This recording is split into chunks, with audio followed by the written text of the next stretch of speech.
नमस्ते। आप देख रहे हैं SK नॉवल। अगर कहानी पसंद आए तो लाइक करें, अपने विचार कमेंट में लिखें और सब्सक्राइब करना न भूलें। CH 639 evil space god Asura. जब गरताल ने मीवान को जाते देखा, उसका चेहरा उतर गया। उसने नहीं सोचा था कि वीर वास्तव में प्रकृति का इतना असामान्य सनकी लड़का था। अगर यह संभव होता तो वह वीर के साथ दुश्मनी मोल लेना नहीं चाहता। लेकिन इसका अंतिम भाव यह था कि अगर वह वीर को अपना दुश्मन नहीं मानता तो क्या यह उसके डरपोक और कायर होना नहीं कहलाता। गरताल ने आखिरकार ठंडी सांस ली और अभ्यास क्षेत्र छोड़ दिया। उसने पहले ही तय कर लिया था कि उसे जल्द से जल्द वीर से लड़ना है। अगर वह 1 या 2 साल और इधर उधर घूमता तो वह वीर के मुकाबले में बिल्कुल नहीं होगा।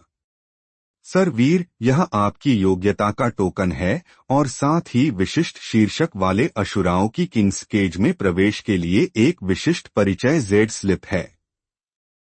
कृपया इसे ले लो।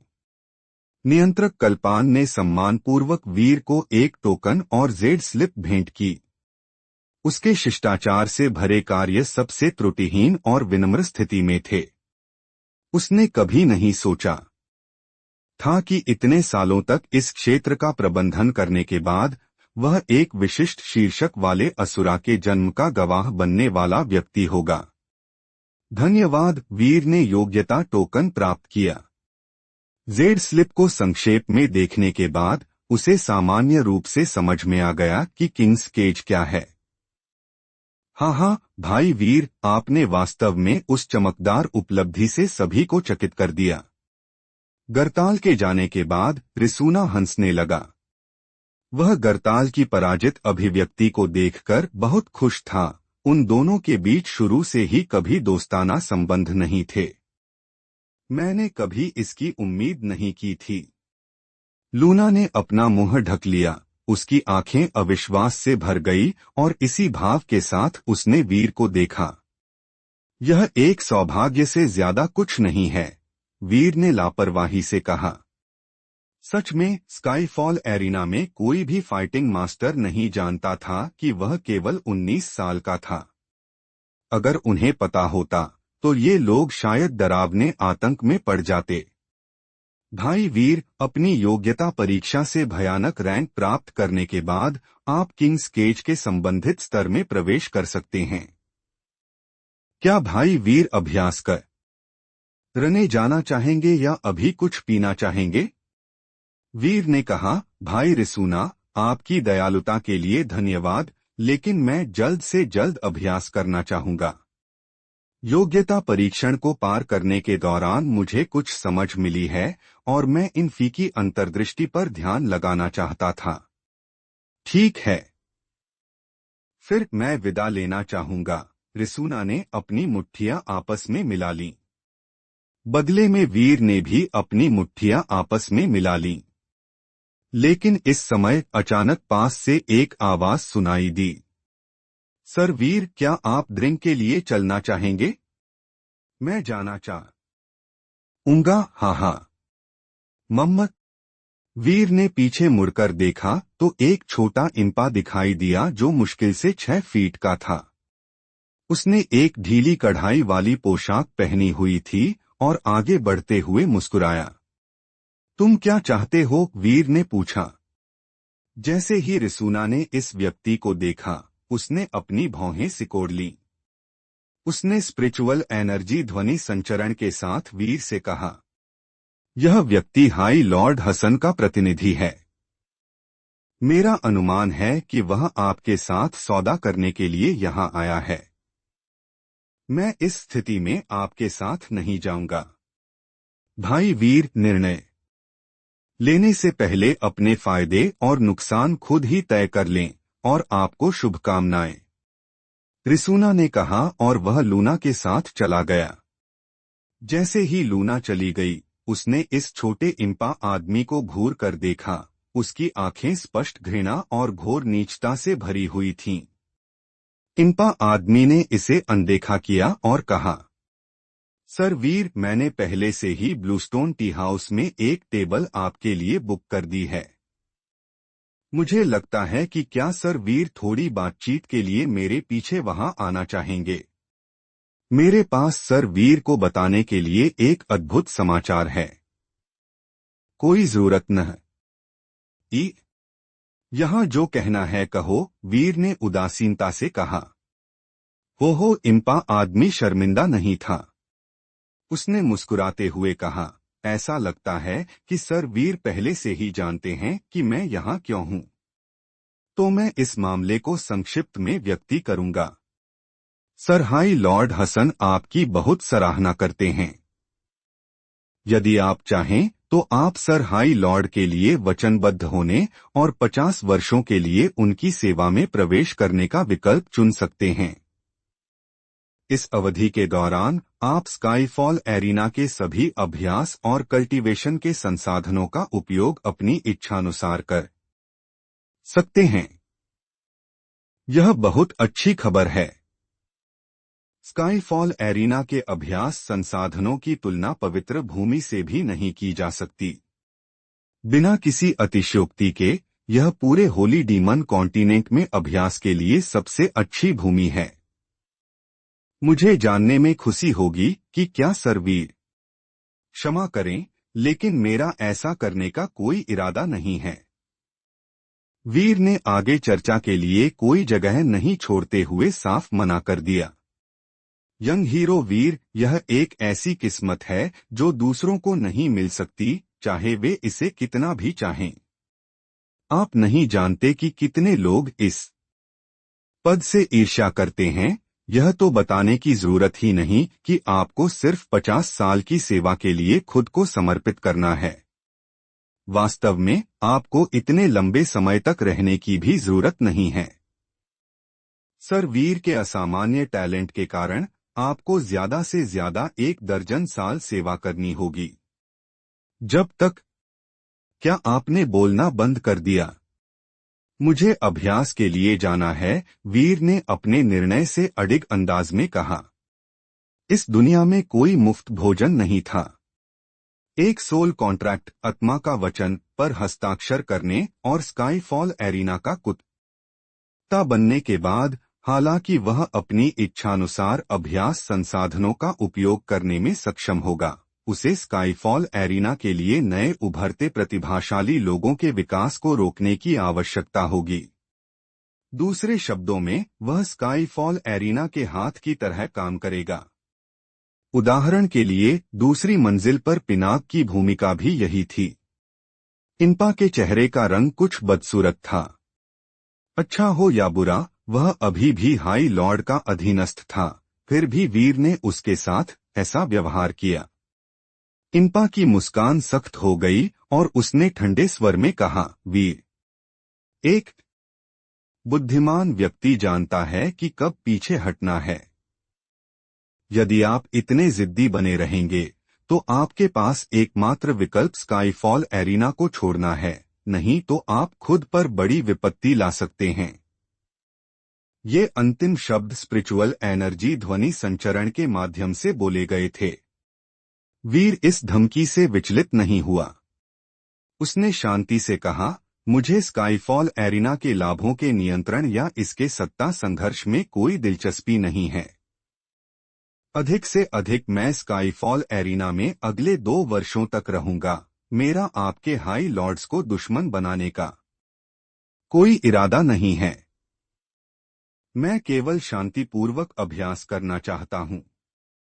अगर कुछ लोगों को इससे राहत नहीं मिलती है, तो मैं गारंटी दे सकता हूं कि मैं 10 पंखों वाला होली डीमन बनने के इरादे को छोड़ दूंगा और 8 या 9 पंखों के शीर्ष स्तर पर ही रहूंगा। वीर ने पहले ही बहुत सारी रियायतें दे दी थीं। 12 पंखों वाला होली डीमन बनना और होली डीमन फाइटिंग इंटेंट प्राप्त करना निस्संदेह लुभावना था, लेकिन वीर अच्छी तरह से जानता था कि स्काईफॉल एरिना कितना भयानक हो सकता है। वह अकेले ही पूरे स्काईफॉल एरिना को दुश्मन नहीं बनाना चाहता था। इतना पीछे हटना पहले से ही उसकी ईमानदारी का एक पैमाना था। हालांकि इम्पा की राय ऐसी नहीं थी। उसकी समझ में वीर पूरी तरह से विरोधी तरीके से काम करना चाहता था। हाई लॉर्ड्स शायद ही कभी किसी के बारे में इतना सोचते हों, और फिर भी यह व्यक्ति इसकी इतनी अनदेखी कर रहा था। तुम 8 पंखों के शिखर पर रुकने और 12 हाई लॉर्ड्स को अपना दुश्मन नहीं बनाने का वादा करते हो। यह तुम्हारी बहुत बहादुरी है। तो क्या मुझे 12 हाई लॉर्ड्स का प्रतिनिधित्व करना चाहिए और इतनी दयालु दया दिखाने के लिए तुम्हारा धन्यवाद करना चाहिए? हम्फ, इम्पा ने ठंडी खांसी की। वह कुछ और क्रूर शब्द उगलना चाहता था, लेकिन तभी उसने किंग्स स्टोन पर नजर डाली।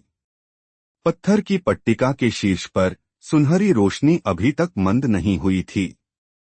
यह अभी भी पहले की तरह एक गर्म सुनहरी रोशनी के साथ धीरे धीरे और चुपचाप चमक रही थी। यह सुनहरी रोशनी की वह किरण थी जिसने इम्पा का ध्यान खींचा। उस सुनहरी रोशनी ने वास्तव में शब्दों की एक पंक्ति को ढक दिया था। ये शब्द थे, इविल स्काई गॉड असुरा वीर। इम्पा की आंखें और मुंह तुरंत ही चौड़ा हो गया और उसका मुंह खुला रह गया। वे सभी असभ्य शब्द जो वह उगलना चाहता था, उसके गले में अटक गए। विशिष्ट शीर्षक वाला असुरा। हे भगवान, क्या वह गलत था? वह स्वाभाविक रूप से जानता था कि यह किंग्स स्टोन क्या था। शीर्ष पर वे 3 नाम हजारों वर्षों से अपरिवर्तित रहे थे, लेकिन आज एक और नाम सामने आया था, वीर। उसने वास्तव में यह उपलब्धि प्राप्त की थी। इम्पा व्यक्ति पूरी तरह से भ्रमित था। कुछ और कहना चाहते हो? वीर की आवाज बेहद ठंडी और वीरान थी। क्या इम्पा बहुत डर गया था? ये उसने इस तरह से प्रतिक्रिया की। उसने सहजता से अपना सिर हिलाया और कहा, मैं नहीं, नहीं, कोई बात नहीं। अपने मूल अहंकार को दूर भगाने के साथ इम्पा स्पष्ट रूप से मुरझा गया। लेकिन कोई उसे इतना डरा हुआ होने के लिए दोषी नहीं ठहरा सकता। विशिष्ट शीर्षक वाला असुरा होना बस बहुत भयानक था। उदाहरण के लिए 8वां फाइटिंग असुरा वैसाल को लें। उसने अंततः लाइफ डिस्ट्रक्शन के 8 चरण प्राप्त किए और 8वें फाइटिंग एम्पर की महान उपाधि प्राप्त की। उसके समान स्तर के एम्परों में कोई भी उसका मुकाबला नहीं कर सकता था। हजारों साल पहले पैदा हुए पुराने राक्षस भी 8वें फाइटिंग एम्पर से बहुत डरते थे और उसे उसका उचित सम्मान देते थे। अगर कोई 8वें फाइटिंग एम्पर के खिलाफ जीतना चाहता था, तो उसे अपनी कल्टीवेशन के माध्यम से पूर्ण श्रेष्ठता प्राप्त करने की आवश्यकता थी।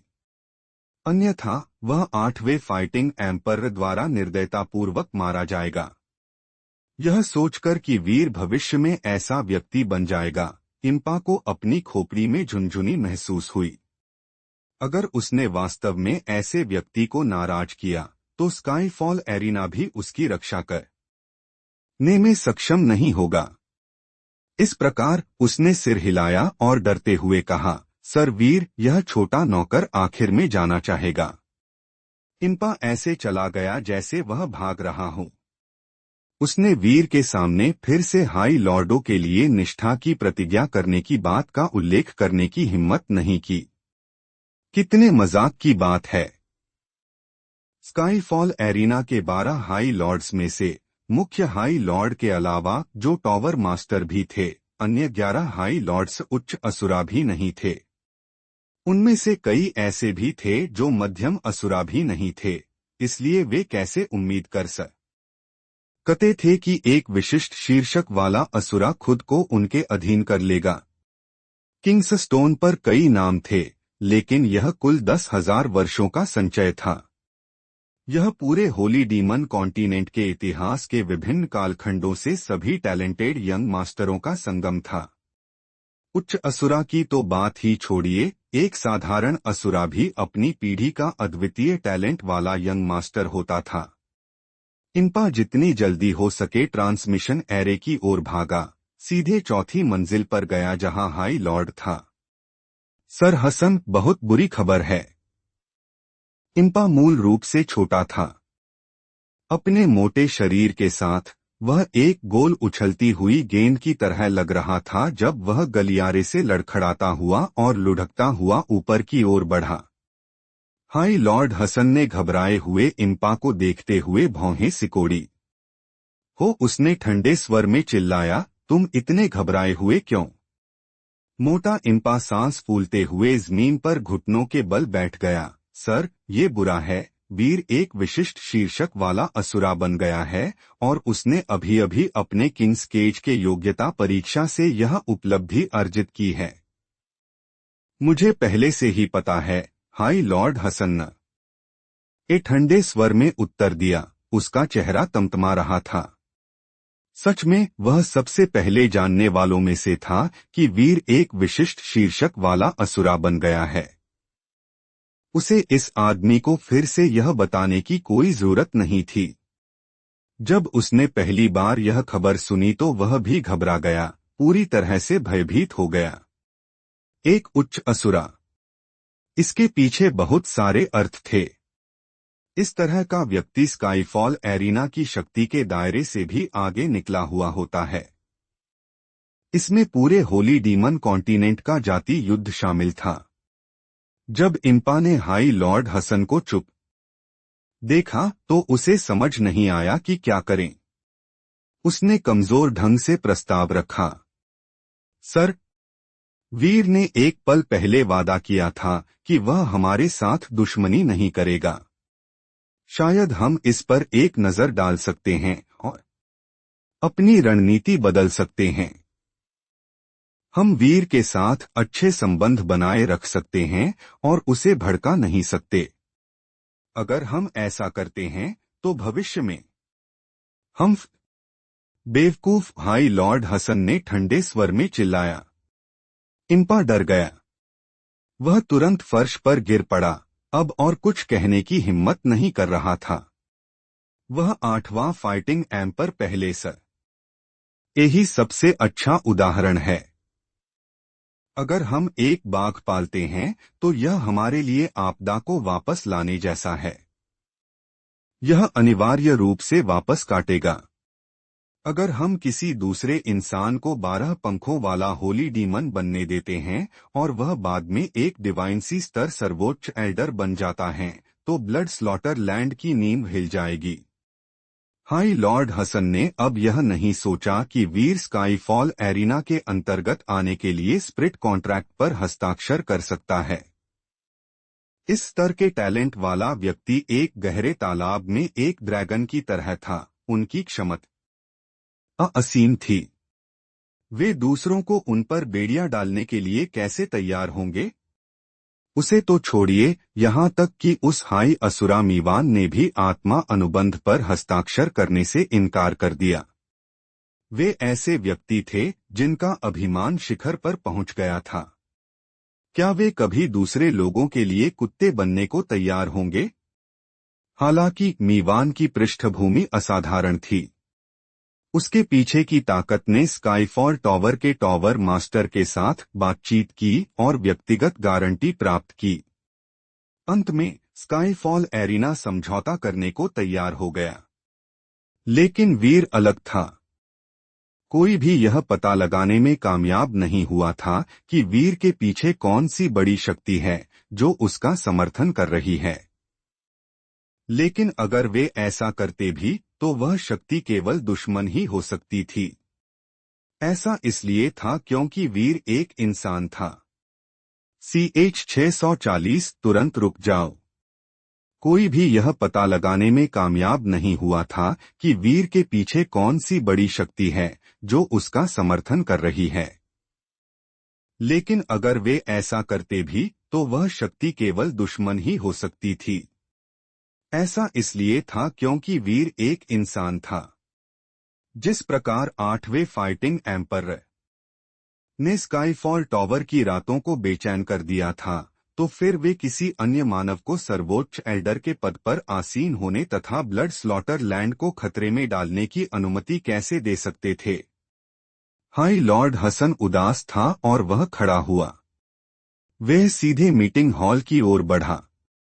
वीर ने अपने सामने प्रकाश के साथ चमकते द्वार को देखा। प्रकाश के इस द्वार के पीछे एक छोटा आयाम था। यह विशिष्ट शीर्षक वाले असुरा के लिए किंग्स केज था। इस स्काईफॉल एरिना में बहुत सारे सीलबंद आयाम स्पेस थे। यह कल्पना करना कठिन था कि स्काईफॉल एरिना को शुरू में किसने बनाया था। वीर के पीछे कई फाइटिंग मास्टर खड़े थे। वे दर्शक थे। 2 घंटे पहले वीर एक विशिष्ट शीर्षक वाला असुरा बन गया। यह खबर पहले से ही तीसरी मंजिल पर एक धधकते बवंडर की तरह फैल गई थी। लगभग सभी ने यह अविश्वसनीय खबर सुनी थी। इससे पहले एक शीर्षक वाला असुरा उनके लिए एक प्राचीन कहानी की तरह था। उन्होंने कभी नहीं सोचा था कि उनके आसपास ऐसा कुछ होगा। इस घटना ने बहुत ही काल्पनिक एहसास दिया, जैसे कि वे एक सपने में जी रहे हों। कुछ ही मिनटों में विशेष अभ्यास क्षेत्र के प्रवेश द्वार पर बड़ी संख्या में फाइटिंग मास्टर्स एकत्र हो गए थे। वे सभी पत्थर की पट्टिका पर एक नजर डालना चाहते थे, लेकिन वास्तव में बहुत से ऐसे नहीं थे जिन्हें प्रवेश करने का अधिकार था। उनमें से अधिकांश केवल दरवाजे के दूसरी तरफ से देखकर ही मस्ती में शामिल हो सकते थे। किंग्स स्टोन को देखने के बाद अन्य लोग प्रशंसा में आहें भरने से खुद को रोक नहीं पाए। कुछ लोगों ने नाम की एक छवि को रिकॉर्ड करने के लिए फैंटम एरे डिस्क का भी उपयोग किया ताकि बाहर के अन्य लोग देख सकें। लेकिन अधिक लोग किंग्स केज के प्रवेश द्वार पर भी गए, वीर के प्रवेश की प्रतीक्षा कर रहे थे। इस समय कमरे में कोई भी बोल नहीं रहा था। उनमें से अधिकांश केवल उत्सुकता से किंग्स केज के दरवाजे को देख रहे थे। यह जानना चाहते थे कि विशिष्ट शीर्षक वाले असुरा स्तर के किंग्स केज में क्या अंतर है। सर वीर, किंग्स केज में प्रवेश करने के लिए 20 डेथ पॉइंटों की आवश्यकता होती है। अपने जीवन में आप केवल एक बार ही किंग्स केज में प्रवेश कर सकते हैं और आपकी आयु भी 30 वर्ष से कम होनी चाहिए। अंदर कोई समय सीमा नहीं है। क्या आप प्रवेश करने के लिए तैयार हैं? नियंत्रक कल्पान ने सम्मानपूर्वक पूछा। मैं तैयार हूं। चाहे किंग्स केज में कोई भी रैंक क्यों न हो, इसमें अभी भी 20 डेथ पॉइंट खर्च होते हैं। उच्च स्तर की योग्यता प्राप्त करने से लाभ स्वाभाविक रूप से बहुत अधिक थे। यदि कोई केवल सामान्य सेंट लेवल की योग्यता प्राप्त करता है या यहां तक कि एक साधारण योग्यता भी प्राप्त करता है, तो प्रवेश करने का कोई मतलब नहीं है। प्राप्त की गई योग्यता सभी की अपनी व्यक्तिगत क्षमता पर निर्भर करती है। विशिष्ट शीर्षक वाले असुरा स्तर के किंग्स केज एक दुर्लभ अनुभव था। ऐसा कहा जाता है कि 8वां फाइटिंग एम्पर भी किंग्स केज में प्रवेश करने के बाद वह स्पेस और टाइम के नियमों को समझने में सक्षम हो गया था। इसने अपने स्तर के भीतर एक अजेय शक्ति बनने की उसकी भविष्य की उपलब्धि के लिए ठोस आधार तैयार किया। हालांकि किंग्स केज के भीतर हर किसी की किस्मत अलग अलग थी। वीर जरूरी नहीं कि 8वें फाइटिंग एम्पर जैसा ही हो। वह कॉन्सेप्ट ऑफ स्पेस या किसी और चीज से परिचित हो सकता था या नहीं, यह अज्ञात था। सर वीर, कृपया पुष्टि करें कि आपके पास पर्याप्त भोजन और पानी है। इसके अलावा यह एक एस्केप टोकन है। किंग्स केज में प्रवेश करने पर यह संभव है कि आप एक बेहद खतरनाक या मौत की ओर बढ़ने वाली स्थिति का सामना करेंगे। यदि आपको लगता है कि आप इसका सामना नहीं कर सकते हैं, तो आप बाहर निकलने के लिए इस एस्केप टोकन का उपयोग कर सकते हैं। जैसे ही नियंत्रक कल्पान ने बात की, उसने वीर को एक टेलीपोर्टेशन स्थानांतरित टोकन दिया। हालांकि यह एक टोकन था, यह वास्तव में निर्मल धातु से बनाया गया था। यह उस एस्केप सिंबल के समान था जो वेदिका ने वीर को दिया था। एस्केप सिंबल किसी को लंबी दूरी और किसी भी स्थान पर स्थानांतरित कर सकता था, जबकि नियंत्रक कल्पान ने उसे जो एस्केप टोकन दिया था वह केवल स्काईफॉल एरिना के भीतर एक निश्चित बिंदु तक ही टेलीपोर्ट कर सकता था। इतना ही नहीं, बल्कि यह बहुत कम दूरी थी। धन्यवाद नियंत्रक कल्पान। वीर का इस नियंत्रक कल्पान पर अच्छा प्रभाव पड़ा। उसने नहीं सोचा था कि उसे इस टेलीपोर्टेशन सिंबल का उपयोग करने की आवश्यकता होगी, लेकिन जितना अधिक समय तक वह किंग्स केज में रहेगा, उसके लाभ उतने ही अधिक होंगे। हालांकि उसने ऐसा सोचा था, लेकिन सच्चाई यह थी कि किंग्स केज में हमेशा के लिए रहना असंभव था। जितने अधिक समय तक कोई अंदर रहेगा, उतना ही मुश्किल होता जाएगा। किसी क्षण पर यह असहनीय हो जाएगा और इस प्रकार उसे छोड़ना होगा। आमतौर पर शीर्ष चौथी श्रेणी के सैक्ट या निचले 5वीं श्रेणी के सैक्ट का एक यंग फाइटिंग मास्टर लगभग 10 दिनों के लिए किंग्स केज में रहने में सक्षम होगा। वे टैलेंटेड यंग मास्टर जो किंग्स स्टोन पर उच्च असुराओं के रूप में सूचीबद्ध थे, 15 दिनों से 1 महीने तक रह सकते थे। उदाहरण के लिए नंबर 1 रैंक वाले होली डीमन 7 स्टार्स और एक उच्च असुरा मीवान 28 दिनों तक अंदर रहने में सक्षम हुआ था। जहां तक सबसे खराब गरताल की बात है, जिसे मध्यम असुरा के रूप में सूचीबद्ध किया गया था, वह 21 दिनों तक अंदर रहा। किंवदंतियों के अनुसार लगभग 3000 साल पहले सबसे लंबे समय तक किंग्स केज में रहने वाला व्यक्ति 8वां फाइटिंग एम्पर था। वह पूरे 2 महीने तक अंदर रहा। 8वें फाइटिंग एम्पर के नीचे हेल असुरा म्यूना था, जो 45 दिनों तक अंदर रहा। यहां तक कि विशिष्ट शीर्षक वाले असुराओं के बीच भी बहुत असमानताएं थीं। पहले स्काई घोस्ट असुरा हमीदों के लिए, क्योंकि वह 8000 साल पहले की घटनाएं थीं, रिकॉर्ड अस्पष्ट थे और कहानियों और किंवदंतियों के कई संस्करण थे। यह अज्ञात था कि असली हमीदो किंग्स केज में कितने समय तक रहा। कई गहरी सांसें लेने और अपनी स्थिति को चरम पर लाने के बाद वीर की आंखों में एक शानदार लड़ाई की भावना चमक उठी। वह किंग केज की चुनौतियों का बेसब्री से इंतजार कर रहा था। जैसे ही वह आगे बढ़ने वाला था, इस पल एक आवाज ने उसे पुकारा, तुरंत रुक जाओ हम्मत। वीर ने पलटकर देखा कि लॉर्ड हसन द्वारा भेजा गया प्रतिनिधि फिर से प्रकट हो गया था और उसके सामने एक जाइंट डीमन था जिसने अपने कंधे पर एक टोपी के साथ एक काले रंग का कवच पहना हुआ था। उसका शरीर ठोस और मजबूत था, जैसे कि वह लोहे से बना हो। उसकी मांसपेशियां उसके कवच से लगभग बाहर की ओर फट रही थीं। उसकी आंखें बिजली की तरह चमक रही थीं। इस जाइंट डीमन व्यक्ति के शरीर से वीर को एक भयानक ऑरा का एहसास हुआ। यह बंदा बिल्कुल एक उच्च स्तरीय डीमन फाइटिंग मास्टर था। वीर ने भौहें सिकोड़ी, ये क्या है? वीर के आसपास कई अन्य फाइटिंग मास्टर्स ने टोपी वाले आदमी को देखा और उनके हाव भाव बदल गए। दिकांग होली डीमन 7 स्टारों में तीसरे स्थान पर है। कुछ लोगों ने टोपी वाले जाइंट डीमन की पहचान तुरंत पहचान ली। स्काईफॉल एरिना की तीसरी मंजिल पर दिकांग की ताकत रिसूना से कहीं ज्यादा थी। यह बंदा दिकांग है? जैसे ही वीर ने टोपी वाले जाइंट डीमन को देखा, वह थोड़ा चौंक गया। उसने सन फ्लड सिटी में दिकांग का नाम पहले ही सुन लिया था। तुम वीर हो? दिकांग ने वीर को देखा। उसकी काली आंखें ऐसी लग रही थीं मानो वे वीर को निगल सकती हों। तुम मुझे क्यों ढूंढ रहे हो? हे, दिकांग की हंसी बजरी की तरह थी। कुछ बातें हैं जिनके बारे में मैं तुमसे बात करना चाहता हूं। मेरे साथ आओ। कोई जरूरत नहीं। अगर तुम्हें कुछ कहना है तो यही कहो।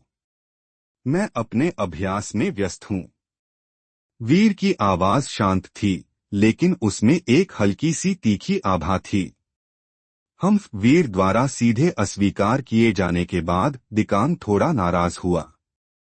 तुम्हारा अभ्यास इंतजार कर सकता है। हाई लॉर्ड का आदेश है। वे तुम्हें स्काईफॉल एरिना छोड़ने के लिए एक दिन देते हैं। तुम पहले से ही 1.5 साल से स्काईफॉल एरिना में हो। तुमने यहां पहले से ही बहुत अच्छे लाभ प्राप्त कर लिए हैं। तुमने बहुत सारी डेथ एनर्जी जमा कर ली है, अभ्यास में लाभ कमाया है और बहुत अमीर भी बन गए हो। लोगों को पता होना चाहिए कि वे कितनी दूर तक पहुंच सकते हैं और जो उनके पास है उससे संतुष्ट रहना चाहिए, नहीं तो वे हद से ज्यादा आगे निकल जाएंगे। दिकांग ने बोलने के लिए स्पिरिचुअल एनर्जी ध्वनि संचरण का उपयोग किया। इस तरह की निहित धमकी स्काईफॉल एरिना के नियमों के विरुद्ध थी। स्वाभाविक रूप से वह सार्वजनिक रूप से नहीं बोल सकता था। तुम चाहते हो कि मैं चला जाऊं? मैंने अभी अभी विशिष्ट शीर्षक वाले असुरा के किंग केज में प्रवेश करने की योग्यता प्राप्त की है और तुम चाहते हो कि मैं चला जाऊं? क्या इस दुनिया में इससे ज्यादा हास्यास्पद कुछ भी है? वीर गुस्से से हंसा। अगर वह यहाँ से चला गया तो वह सचमुच दूसरों को अपने ऊपर अत्यधिक दुर्व्यवहार करने का मौका दे देगा। कितनी बेवकूफी भरी बात है। हाँ हाँ हाँ, दिकांग हंसा। स्काईफॉल एरिना में इतने लंबे समय तक अभ्यास करने ने से तुम पहले से ही हमारा फायदा उठा चुके हो। अब हम तुम्हें तुम्हारी जान बचाकर जाने दे रहे हैं, लेकिन तुम्हारे पास अभी भी बकवास करने के लिए बहुत कुछ है। क्या तुम अभी श्री कुछ नहीं समझे? यहाँ ताकत ही सब कुछ है। बेहतर होगा कि तुम्हें इतनी समझ हो कि क्या करना है, वरना अगर तुम कड़े तरीके से काम करवाना चाहते हो। हे दिकांग के शब्द यहाँ एक व्यंग्य के साथ समाप्त हुए। इस धमकी के पीछे का अर्थ बहुत स्पष्ट था। बेशक उसने इसे सार्वजनिक रूप से बोलने की हिम्मत नहीं की और इसके बजाय एक स्पिरिचुअल एनर्जी ध्वनि संचरण का उपयोग किया। तो तुम कह रहे हो कि कोई मेरे पास आकर मुझसे निपटने वाला है। मुझे जानना है कि स्काईफॉल एरिना किसे भेजने वाला है। होली डीमन 7 स्टार या फिर एक हाई लॉर्ड? वीर ने आक्रामक रूप से जवाब दिया। वह बस दिकांग से नहीं डरता।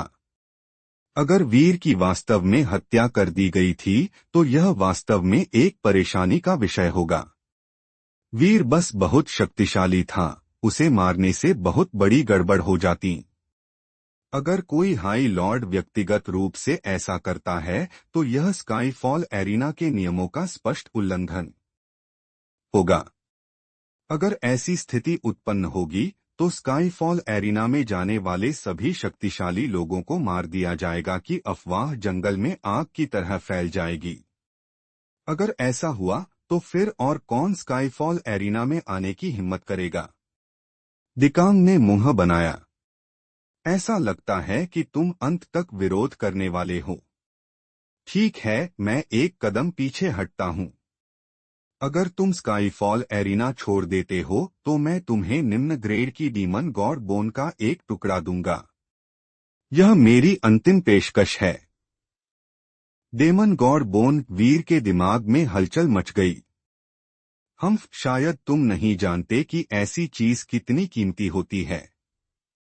मैं तुम्हें इसकी बिना किसी ज्यादा तारीफ के बता सकता हूं कि एक डेमन गॉड बोन एक डेमन किंग स्तर के फाइटिंग मास्टर को इसे पाने के लिए पागल करने के लिए पर्याप्त है। इसका उपयोग केवल शरीर को शांत करने के लिए करना बेकार है। यदि कोई इसे अपने लाइफ ओरिजन जीवन का मूल में एकीकृत करता है और अपने लाइफ पावर को पोषित करता है तो यह किसी ऐसे व्यक्ति के लिए भी बहुत मददगार हो सकती है जो डीमन एम्पर बनने की कोशिश कर रहा हो। डीमन गॉड की हड्डी स्वाभाविक रूप से हाई लॉर्डों द्वारा पुरस्कार के रूप में दी जाने वाली चीज थी।